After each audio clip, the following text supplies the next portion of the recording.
Welcome to Revelation Unraveled. I am your host, William Tapley, also known as the third eagle of the apocalypse and the co-prophet of these end times. I'm sure many of you are getting tired of me talking about logos which come out of the Vatican because they are so evil and depressing to look at. However, I blame you, my subscribers, because you are the ones who keep me apprised of all these events. Now, this logo is not a brand new logo. This is from last October's Synod on the Family in Rome. And I'm not sure if they will use the same thing this year because there is also going to be a synod this October in Rome. And they will be discussing very many of the same things. And Pope Francis, who I believe is the false prophet, will be trying to promote his agenda, and that is to give communion to divorced and remarried Catholics.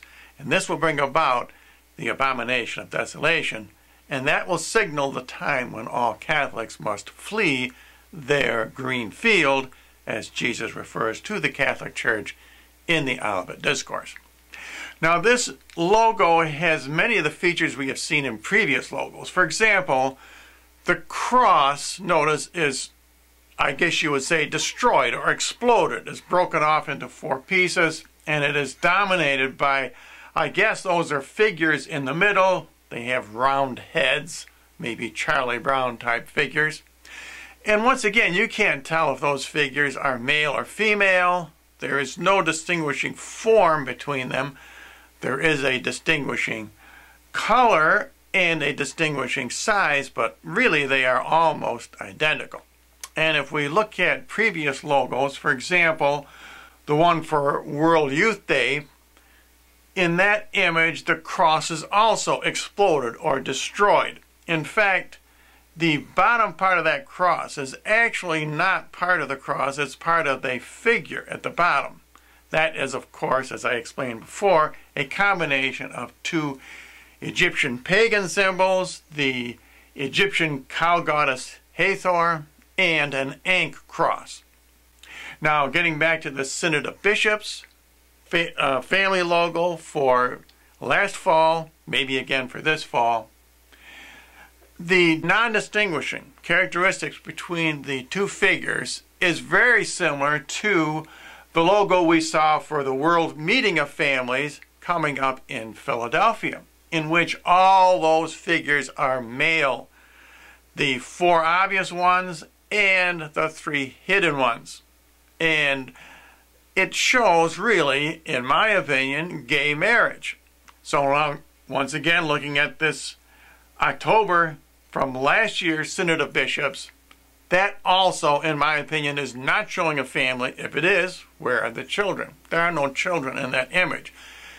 It looks like two males, and once again, maybe it's showing the two bishops in a homosexual relationship. I mean, this is supposedly a Synod of Bishops. Is that what this logo is trying to tell us? It is typical of all of the logos we have seen coming out of the Catholic Church, and the reason is because the Catholic Church is being trodden under by the Gentiles, as prophesied by St. John, back in Revelation chapter 11, verse number 2. And the holy city in the end times is Rome, because it's the home of the Roman Catholic Church, will be trodden under by the Gentiles for 42 months. And we are seeing that Bible prophecy coming true and expressed in logos such as this one. But God does not leave you an orphan, and neither will I. Please remember that there is a great symbol, the great sign that will overtake all of the evil logos coming out of the Vatican, and that is the sign of the woman clothed with the sun, as expressed in this divine image painted by Almighty God himself and given to the Mexican Saint Juan Diego. And that is the type of image that we should respect and venerate, not those evil logos coming out of the Vatican. And if you would like more information about my ministry here on YouTube, visit my thirdeaglemedia.com website.